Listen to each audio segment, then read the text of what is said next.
After the armistice, aircraft manufacturers around the world struggled to survive as the belligerents downsized their air forces. But in spite of a post-war recession and the Great Depression that followed, the 1920s and 30s became the golden age of flight. Pilots were among the most celebrated heroes of the day, and the public thrilled to excitement of air races and the feats of Jimmy Doolittle, Wiley Post, Amelia Earhart, and a shy 25-year-old former airmail pilot named Charles Lindbergh. The airmail service blazed the trail for commercial aviation from coast to coast after a decidedly uncertain start.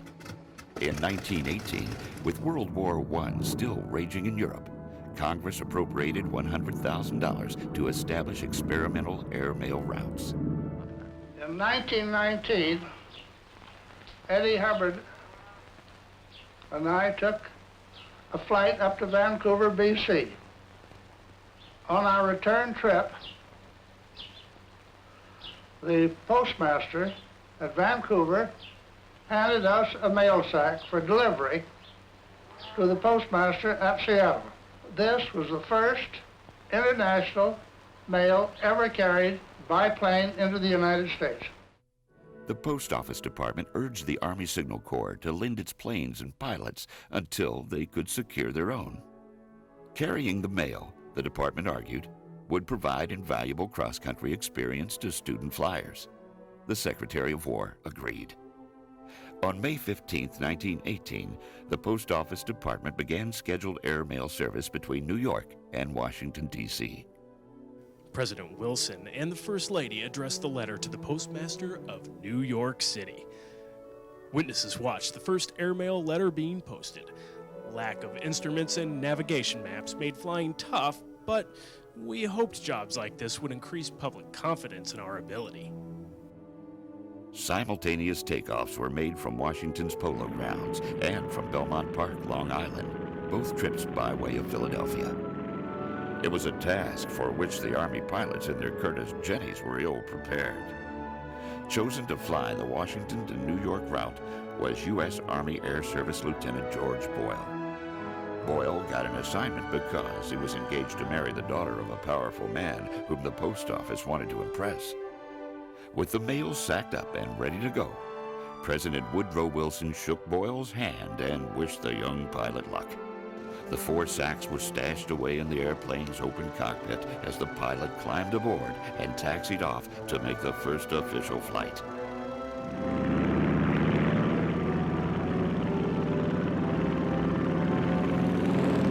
Boyle had been told to follow the clearly visible railroad tracks north from Washington, D.C. to Philadelphia.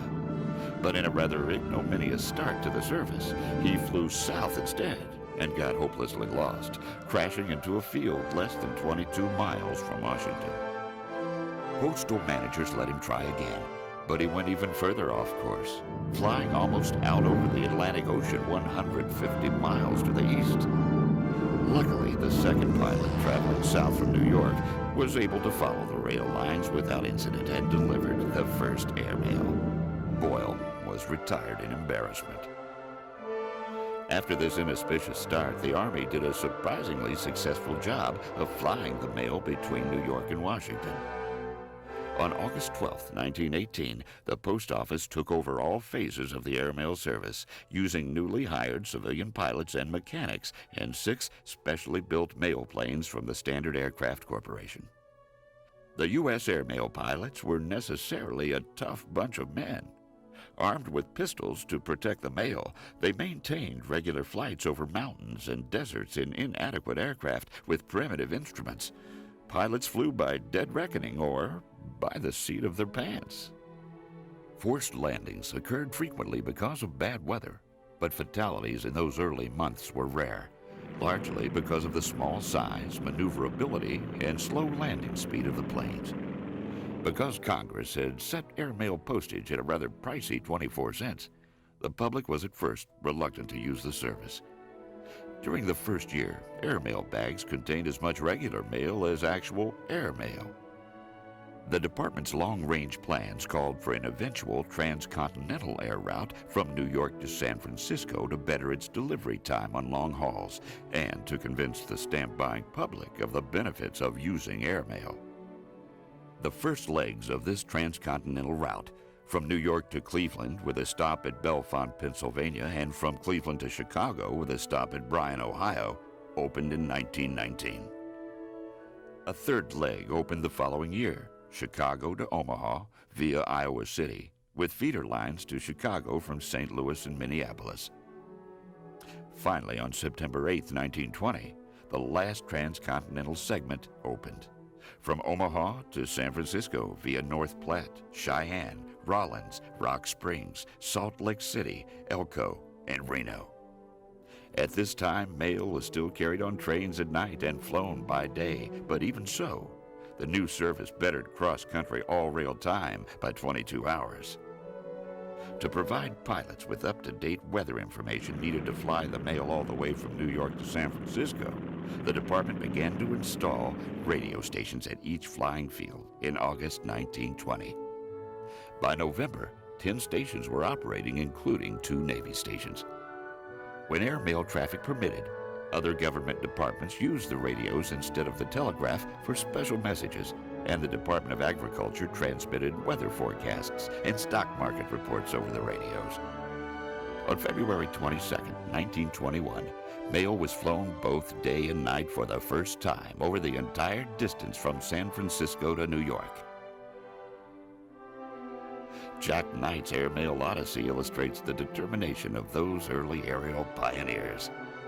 Knight was originally scheduled to fly just one leg of the first day and night transcontinental airmail trip. He began flying the mail eastward to Omaha well after dark. About midnight, near Kearney, Nebraska, he encountered snow. Landing at Omaha by the light of burning gasoline drums placed along the runway, Knight found that his relief pilot had not arrived. By this time, the snowfall had become a blizzard. After refueling his plane, Knight took off for Chicago at 2 a.m. with only a road map to guide him over terrain he had never crossed before. With deep snow preventing a landing at Des Moines, Knight put down at an emergency landing site at Iowa City, Iowa, using the light of railroad flares set out by the field's night watchman, the only person there at the time. Knight refueled and took off again, heading toward Lake Michigan, which would serve as a landmark to help him find Chicago. But when the snow stopped sometime before dawn, he encountered fog. It wasn't until daybreak, when the early rays of the sun burned off the fog, that Knight could be sure he was on course. He spotted Lake Michigan gleaming in the morning sun, and turning south, made his way to Chicago's checkerboard field, where he was greeted upon landing by a throng of people who had gathered to see if the daring young pilot would finish his remarkable flight. His mail was relayed on to Cleveland and then New York, finally arriving 33 hours and 20 minutes after leaving San Francisco. Jack Knight was a national hero. He saved the first continuous coast-to-coast airmail flight from certain failure, despite the fact that he had broken his nose a few days earlier in a plane crash. Congress was impressed. It appropriated $1.25 million for the expansion of airmail service, especially ground facilities, enabling the Post Office Department to install additional landing fields, towers, beacons, searchlights, and boundary markers across the country. It also equipped the planes with luminescent instruments, navigational lights, and parachute flares. In 1922 and 1923, the Post Office Department was awarded the Collier Trophy for important contributions to the development of aeronautics, especially its safety record, and for demonstrating the feasibility of night flying. In 1926, an airmail pilot received the first Harmon Trophy for advancing aviation. On February 2, 1925, Congress authorized the Postmaster General to hand over the mail routes to commercial aviation. The first commercial mail service flight in the United States took off on February 15, 1926. By the end of 1926, 11 out of 12 contracted airmail routes were up and flying.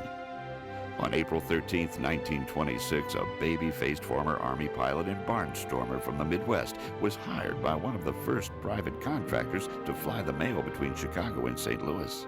His name was Charles Lindbergh. In September of 1926, he found himself trapped above a dense layer of fog outside of Chicago. Unable to land, he eventually ran out of fuel and had to bail out. Only 6 weeks later, Lindbergh again had to parachute to safety, this time after being caught in snow and low clouds. His fellow airmail pilots began to call him Lucky Lindy. Lindbergh's repeated crack-ups caught the attention of aviation administrator William P. McCracken, who commented, "He's not going to help commercial aviation if he keeps dropping these airplanes around the country." McCracken must have been relieved when Lindbergh quit airmail flying to take up another challenge. As commercial air carriers began to take over its routes, the Post Office Department transferred its lights, airways, and radio service to the Department of Commerce. Some planes were sold to airmail contractors. Others were transferred to interested government departments. By September 1st, 1927, the Post Office Department was out of the aviation business, and commercial contractors carried all airmail.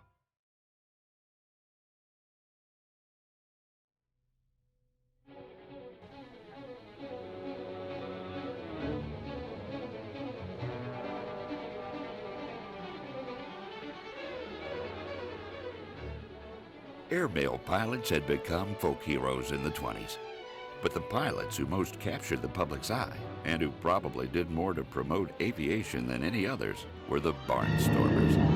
After the war was over, a great many of American boys had been taught to fly, but they didn't get to the front. Of course, after the war was over, they had nothing to do, and there were a great many surplus airplanes. And that is the period when you hear so much about of the days of barnstorming. After the war, with all these surplus airplanes, a lot of the fellows who had been taught to fly then decided to go out and carry passengers and do stunts and regular exhibition flying, principally at county fairs and state fairs and things of that sort. They performed in special air shows or state fairs.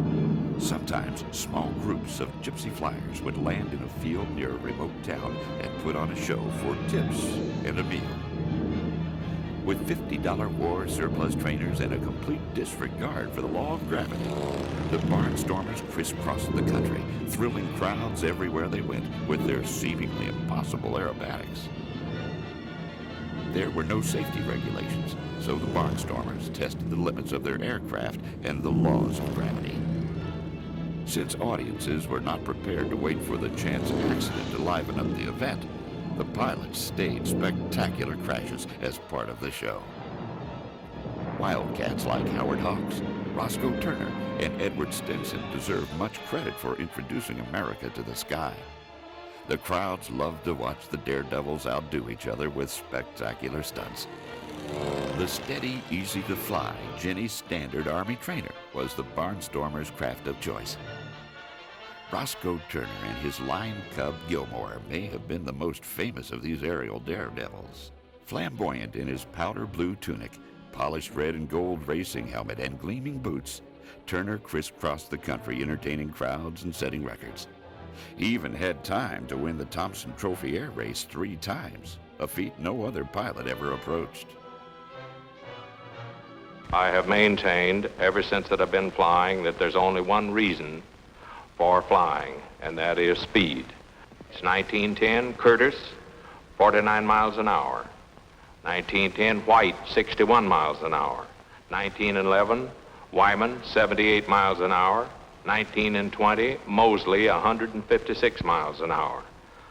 Maughan in 1922, 206 miles an hour. And 1925 Doolittle, 232 miles an hour. Bessie Coleman grew up in the Texas cotton fields before moving to Chicago to train as a beautician. When she decided to become a flyer, she was refused training in the American schools because of her color, so she headed for France in 1920. A year later, she returned to the U.S. with an international pilot's license and a thirst for adventure. Queen Bess became one of the most famous barnstormers. Skilled and daring, she awed crowds across the continent. Her ambition was to raise enough money to open a flying school for African Americans. She never fulfilled that dream. In 1926, while practicing for a show in Jacksonville, Florida, her plane went into a tailspin and she was thrown to her death. Although some of the more reckless civilian flyers occasionally gave aviation a black eye, most of them helped America lead the world into the air age. Wherever there was business enough, the gypsy flyer settled down. He bought a bigger plane, rented a larger cow pasture, and often gave free rides, especially to the ladies, rides with every modern convenience.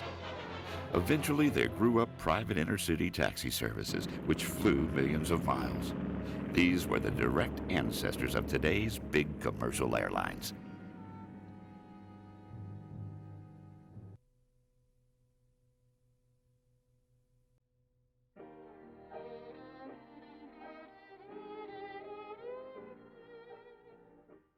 Despite budget setbacks, the United States Air Service continued to make headlines. In May 1919, 3 Curtiss flying boats set out for Newfoundland to cross the Atlantic. 19 hours later, one of the aircraft made it to Lisbon, Portugal. On June 1919, 2 British airmen became the first to cross the Atlantic non-stop in 16 hours. The age of aviation record setters had begun.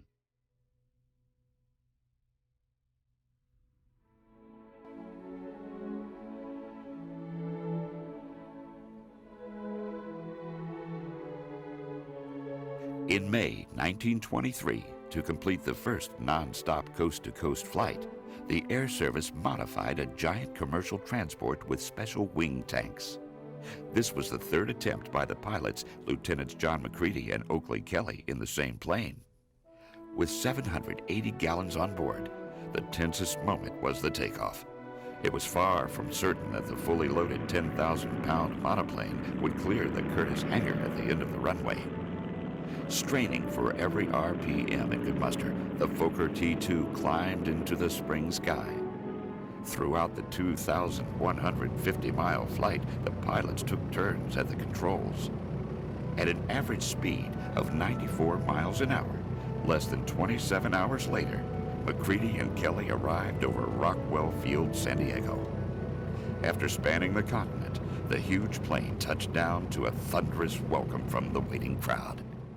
We have just witnessed a page in history being turned. A dream come true, was how one reporter described the event. Coast-to-coast air travel was now a reality.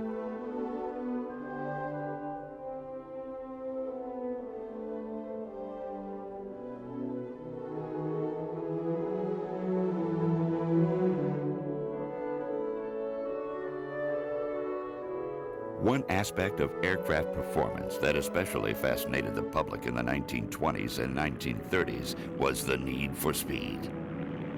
At the RIMS Air Meet in 1909, the top speed of any aircraft had been 48 miles per hour.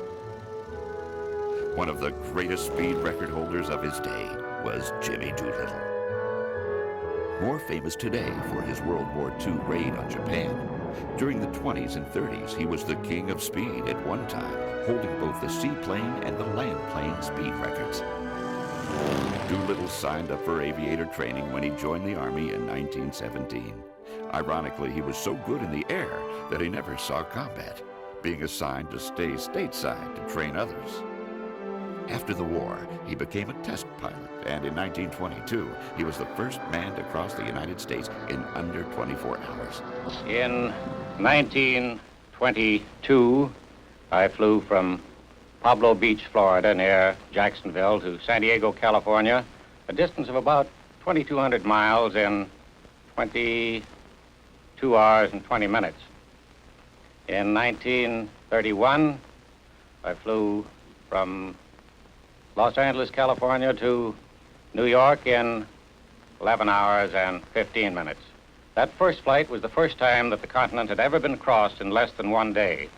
Second flight was the first time it had ever been crossed in less than half a day. In spite of all the time he spent in the air, Doolittle also found time to expand his knowledge of the aircraft he was testing, and in 1929, he earned one of the first doctorates in aeronautics from MIT. He put that knowledge to good use when he became the first man to fly from takeoff to landing completely blind on instruments alone. I made the first blind flight, the first completely blind flight, taking off under a hood, flying a prescribed course, and landing back under the hood without ever having seen out of the airplane. This doesn't sound very important now, but out of that came two instruments, the artificial horizon, the directional gyro, that are today standard equipment on every commercial airplane and every combat military airplane. The annual Schneider Trophy Seaplane Race became the focus of international revelers. Seaplanes were the fastest aircraft of the time, largely because they enjoyed an unlimited runway for takeoff and landing. In 1925, during the Schneider race at Baltimore, Lieutenant Jimmy Doolittle won the competition by setting a record of 232 miles per hour in a Curtiss R-3C, the last biplane to win that race. The remarkable Doolittle also set new records while claiming the Bendix Trophy in 1931 and the Thompson Trophy in 1932.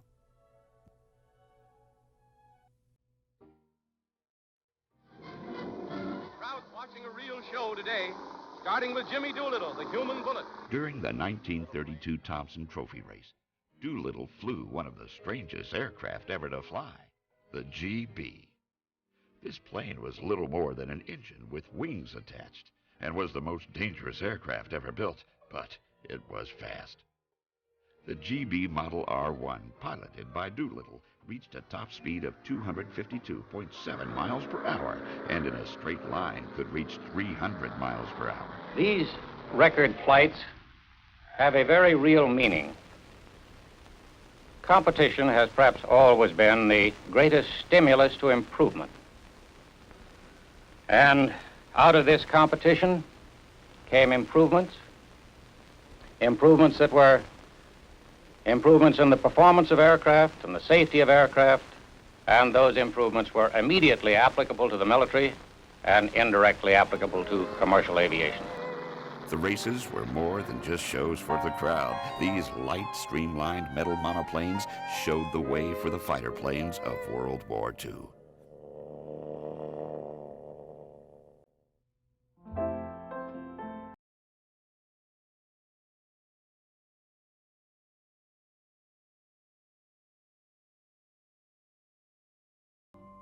Howard Hughes approached aviation the same way he did the rest of his life, serious, scientific, and with perfection. Sole heir to a Texas tycoon, Hughes grew up pampered and sheltered. At the age of 18, he inherited $17 million. Hughes moved to Los Angeles, where he pursued his interest in golf, filmmaking, and aviation. Hughes hired a team of the best designers and told them he wanted the fastest plane in the world. 2 years and $120,000 later, he had the Silver Bullet. With this plane, he set a new land plane speed record and a transcontinental record of 7 hours and 30 minutes. He retired the H-1 after a total of only 40 hours flying time. He next flew his Lockheed Lodestar around the world, flying 14,824 miles in 19 hours and 17 minutes and earning the Collier Trophy and demonstrating the value of organization and planning in long-range aircraft operations and paving the way for transcontinental air travel.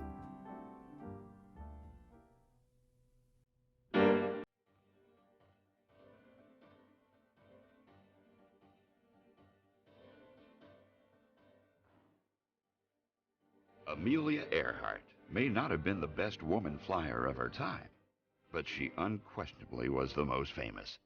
During the 1930s, some very interesting and famous pilots came by to evaluate our Electra because of its very, very high performance characteristics, and especially its single-engine performance and its long range.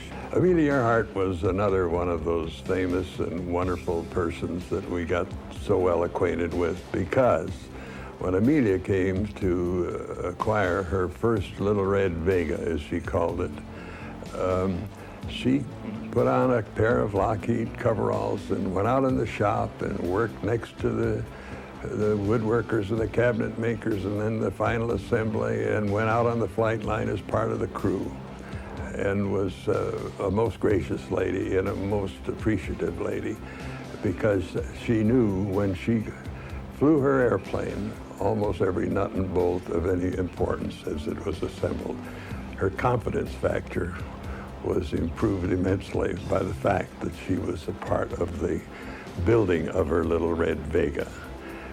And naturally, we were so proud of her because she flew the Atlantic alone and was quickly named Lady Lindy.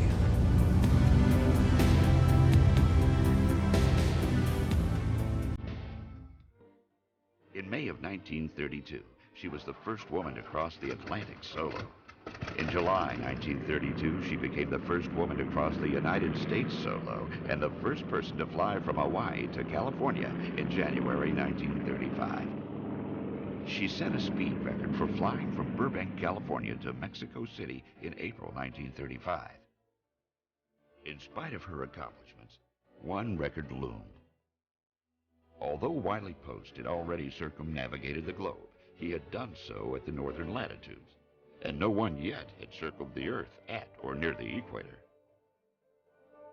Earhart confided to a friend, "I have a feeling that there is just about one more good trip in me." The danger of flying such a distance mostly over water discouraged others, but her Lockheed Electra was well equipped for the challenge, and she would have Fred Noonan, Pan Am's chief navigator, at her side. Later on, in years to come, we had another great experience with Amelia when she came out to personally become involved, just as she did on the Vega with her Model 10E Electra, that it was very specially built for her because she was going to carry approximately 1,100 gallons of fuel. She was going to have special navigation equipment. And in the process of building her airplane, once again, she put on coveralls and became especially involved in what we called our QEC, our power plant installations. In fact, I can recall her help plumbing and the engine installation, because she wanted to know firsthand how and where the fuel, the electrical power, everything came from in the power of the airplane, knowing full well that with two engines, she'd need them both with the heavy load takeoff that she was about to make on the round-the-world flight. In other words, once again, Amelia became part of our crew, part of us, in the process of building an airplane. Another demonstration of a great pioneer and a wonderful lady.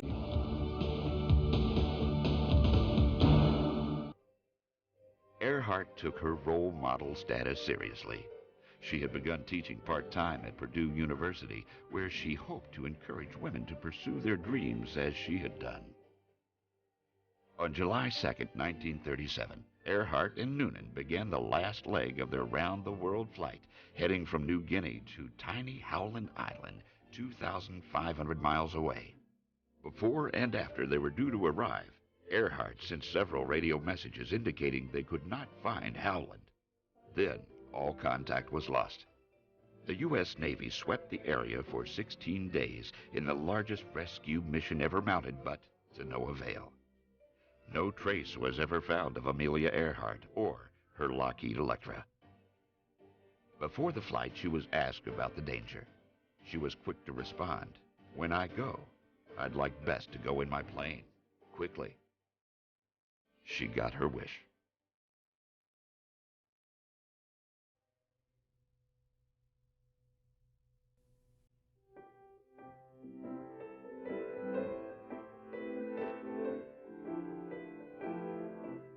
He was 25, but looked years younger, and at a time when the great names of the air were vying for the next big record, he was unknown. Nevertheless, Charles Lindbergh aimed to be the first to fly the Atlantic solo. In 1927, Lindbergh was not the only one trying to complete the journey. Several of the biggest names in aviation were preparing for the trip, with powerful multi-engine planes built by the top manufacturers. When he showed up in New York with a single-engine plane built by the tiny Ryan Company in San Diego, newspapers dubbed him the Flying Fool. By this time, 4 pilots had died, 3 had suffered injuries, and 2 were missing trying to cross the forbidding Atlantic. Lindbergh's plan was simple. To eliminate weight, Lindbergh sacrificed radio, sextant, lights, fuel gauges, and parachute. His entire provisions for the trip were 5 sandwiches and 2 canteens of water. The Spirit of St. Louis took off from New York on a rainy morning in May. The plane was so loaded with fuel that it cleared the telephone lines at the end of the runway by a mere 20 feet. Most who were present that day thought they would never see the former airmail pilot again. By the time he crossed the coast of Newfoundland, he had already been in the air for 11 hours and was racked by fatigue. The 15-hour crossing of the ocean would test both his flying skills and endurance to the limit. By the morning of May 21st, Lindbergh was hallucinating and creating images of land in the fog banks, but the first sight of a fishing boat and jagged coastline told him that he had made it across the Atlantic. The last 600 miles was routine. As the lone American Eagle landed at Le Bourget Field in Paris, tens of thousands of screaming Parisians broke into a riotous welcome. The boyish pilot was now the most famous man in the world.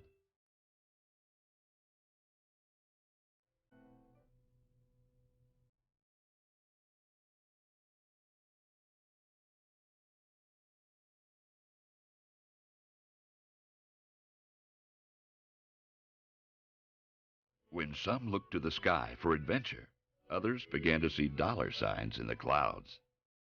Not long after the end of the Great War, fledgling airline companies began to appear in Western Europe, transporting passengers in converted bombers.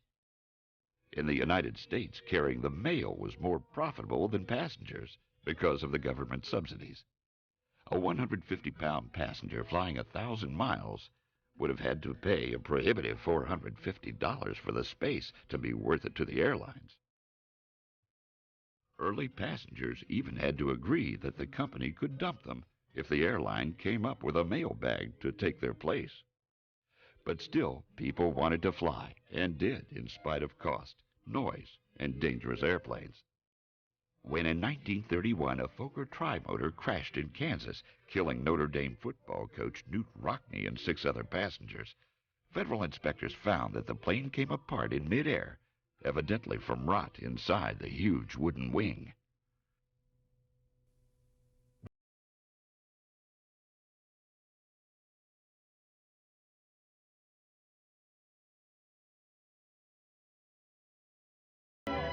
The plane that cost Rockne his life belonged to an up-and-coming young company, Transcontinental and World Air, TWA. The airline quickly switched to the safer all-metal Ford trimotor, but it was slow and clumsy. In 1932, TWA asked manufacturers to come up with a truly modern airliner that could fly faster and farther and be more comfortable. In Santa Monica, California, Donald Douglas set his engineers to work on a design. Within 10 days, they had drawn up plans that would exceed TWA's specifications. The 12-seat DC-1 offered innovations such as cabin heaters, soundproofing, and dual controls for pilot and co-pilots. The wings were so strong they could handle the stress of a steamroller driving over them. By the time Douglas completed the DC-3 with seating for 21, passenger hauling became profitable.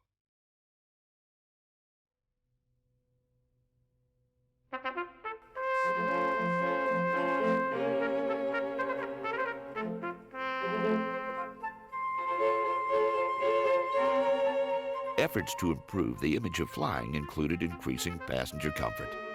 One notable innovation came in 1930 at the initiative of a young nurse from Iowa, Ellen Church. Enthusiastic about flying, she persuaded Boeing Air Transport to hire her and 7 other nurses as stewardesses. At that point, air crews were all men, as were most passengers. Church argued that the presence of women on the aircraft would encourage passengers to regard flying as safe, while a trained nurse was just what a man needed when faced with the rigors of a long journey. The stewardess served chicken salad and coffee on elegant china plates, cups, and saucers.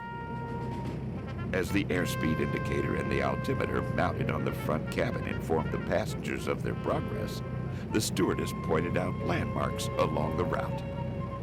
Unable to fly above the weather, airplanes frequently gave their passengers a bumpy ride.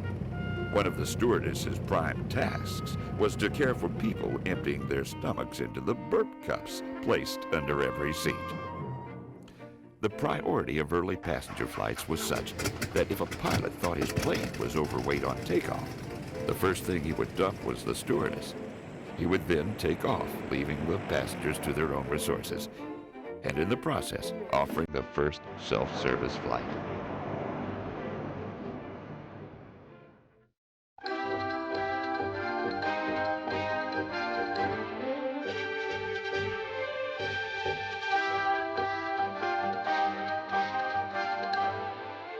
It seemed only natural that Pan American Airways would name its planes after the clipper sailing ships that opened the trade routes to China.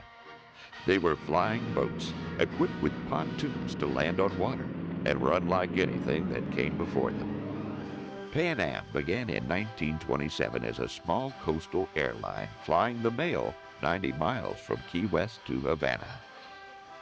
As the airline expanded, Pan Am commissioned the first large, luxurious flying boat clipper with room for 50 passengers. But as Pan Am looked to open routes to the Orient, they commissioned an even larger plane with the range that could fly the Pacific. I remember very well one evening when Lindbergh and I were sitting in a small restaurant in Cuba, which we reached as the end of a Caribbean flight, and using the menu for paper, we made sketches of a transatlantic clipper. That was back in '31. A few years later, the transatlantic clippers have been produced, created, proved success, and as at present we know that transoceanic flying is perfect routine, perfectly self-evident part of our modern life.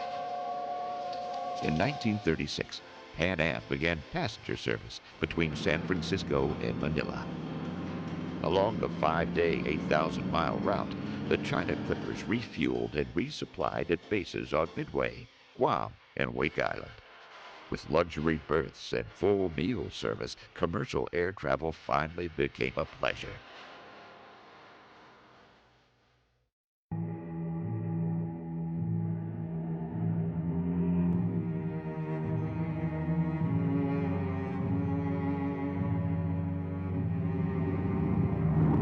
The first aircraft to provide passenger service across the Atlantic was the Zeppelin.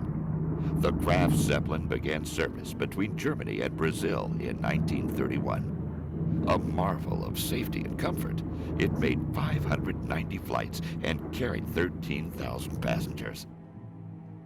The Graf Zeppelin proved so successful that in 1936, Germany introduced an even more ambitious version, the Hindenburg. The Hindenburg set a standard for luxurious travel that would rival the best ocean liner of the day. The Hindenburg boasted 25 double-berth private cabins and a 50-foot-long dining room, as well as a lounge with a grand piano and bar. All it lacked was the helium that the designers had specified should fill the gas cells. Because the only supplier, the U.S., refused to export helium, the Hindenburg made do with highly flammable hydrogen. On May 6, 1937, the Hindenburg was completing a very routine flight and was preparing to land at Lakehurst, New Jersey.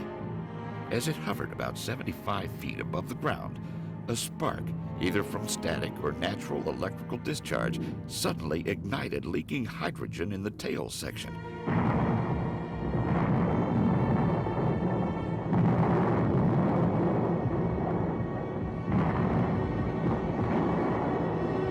Flames consumed the craft in just 32 seconds. Miraculously, 61 of the 97 persons on board survived. But the Hindenburg would be the last in a long line of disasters that had plagued the lighter-than-air community. The age of the airship died in the twisted wreckage in the Garden State.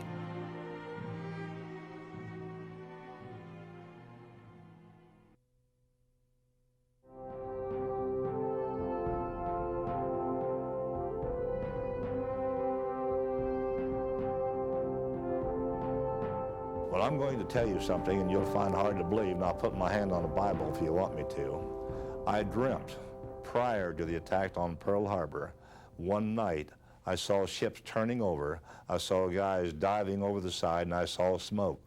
Now you say, well, what brought that on? We were having air raid drills on Sunday. We were having them Sunday night instead of Sunday morning. Me thinking about those possibilities, I attributed that dream to that particular incident. But I did have a dream, and I will put my hand on a Bible. I will take a polygraph test if you ask me to convince you that I'm telling you the truth. But I dreamt what happened in Pearl Harbor prior to the time that it happened. In April 1940, Roosevelt had ordered the United States Pacific Fleet to Pearl Harbor. This was the perfect location for the American forces in the Pacific, halfway between the United States West Coast and the Japanese military bases in the Marshall Islands. To the Japanese, this fleet posed a formidable threat to their ambitions in the Pacific. To combat this threat, Admiral Isoroku Yamamoto, commander of the Japanese fleet, devised a plan that was worthy of his poker player reputation. To open the war, he ordered 3 major attacks and several minor ones on American and British forces in the Pacific. The first, by a number of hours, was Pearl Harbor. The objective was to cripple the only force in the Pacific that could interfere with the other 2 attacks on the Philippines and Malaya. Surprise was essential in the Pearl Harbor attack. This was so not just because the attack itself was unexpected, putting the defender at a disadvantage, but also attacking a major naval base with carrier aircraft in broad daylight had never been done before, and no one was sure how successful it would be. On paper, it appeared it would work. Colonel Billy Mitchell, father of the American Air Corps, proved that. During his fight with the U.S. Navy, he persuaded the Army to allow him to demonstrate the capabilities of air power against naval targets.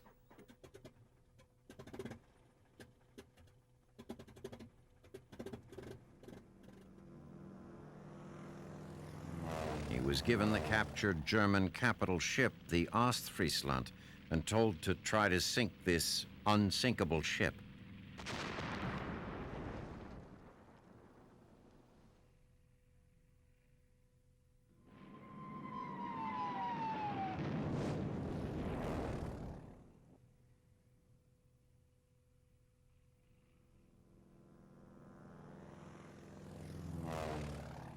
Mitchell's squadron was successful at destroying the Ostfriesland and several other ships in later tests. But by proving that surface fleets were obsolete, he also sank his own career.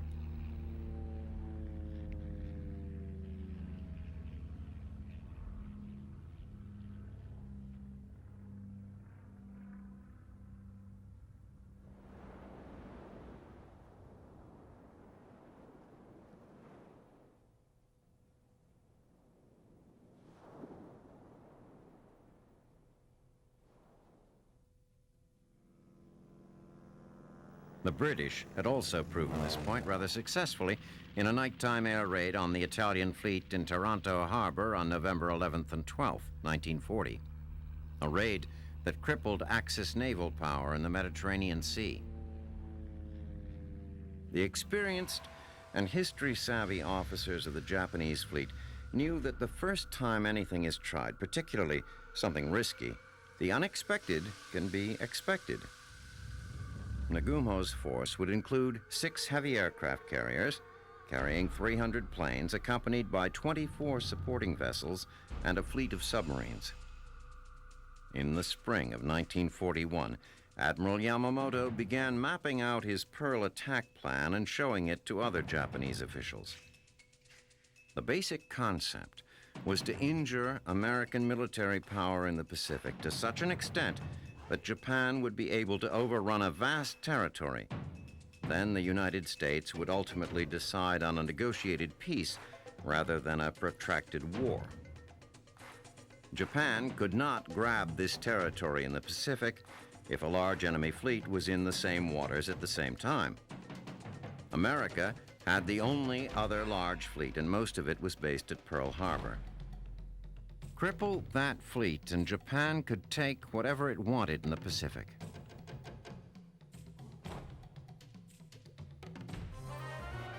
They called it the paradise of the Pacific, but it really wasn't. There wasn't a whole lot to do for servicemen there.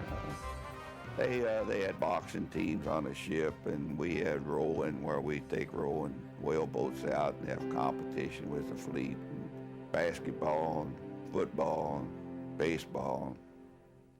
But Liberty and Honolulu wasn't too good. I mean, there just wasn't a whole lot to do.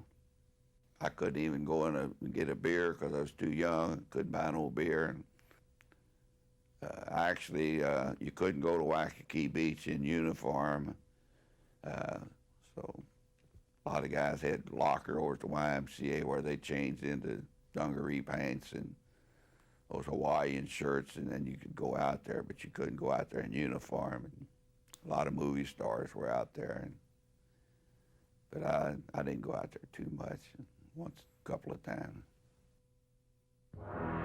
The Pearl Harbor Strike Force, 6 carriers with 300 aircraft, 2 fast battleships, 2 heavy cruisers, a light cruiser, 9 destroyers, and 3 submarines, supported by 8 tankers and supply ships, was concentrated in great secrecy at a secure anchorage in the Kuril Islands north of Japan. As part of the undertaking, another group of submarines was assigned to ferry 2-man midget subs tasked with penetrating Pearl Harbor from the sea at the time the airmen attacked. The primary targets of the attack were to be the American aircraft carriers.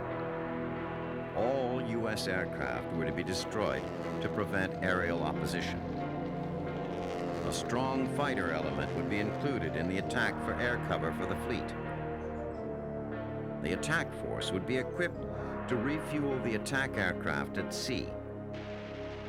The attack would be most effective if it could be carried out in daylight. Yamamoto preferred sunrise. There was opposition to Yamamoto's plan among Japan's Navy General Staff, but it was soon overcome, and the green light was given to proceed with preparations for the attack. All of the necessary training was given to troops, and all of the fighters and submarines were prepared. Although American and Allied intelligence services were aware that war was imminent, the much less secretive concentration of Japanese forces for an offensive southward into the southern resources area, Malaya, the East Indies, the Philippines, and so on, attracted their attention. War warnings to Pacific Theater commanders only confirmed their expectations that something would happen in that quarter.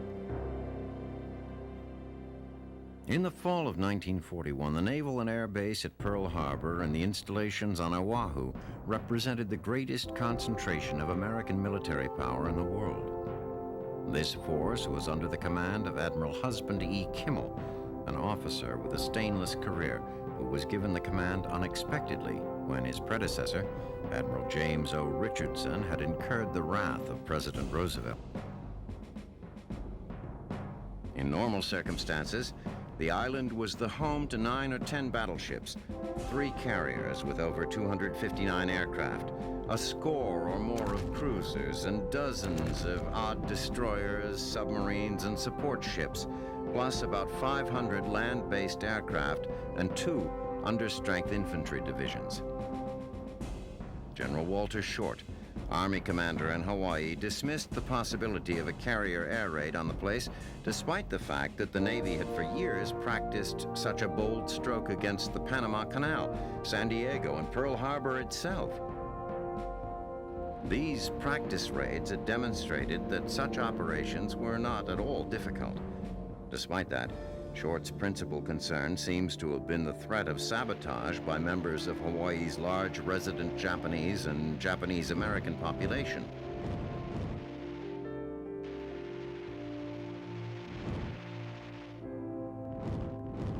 On November 26, 1941, the strike force sailed under the command of Vice Admiral Chuichi Nagumo.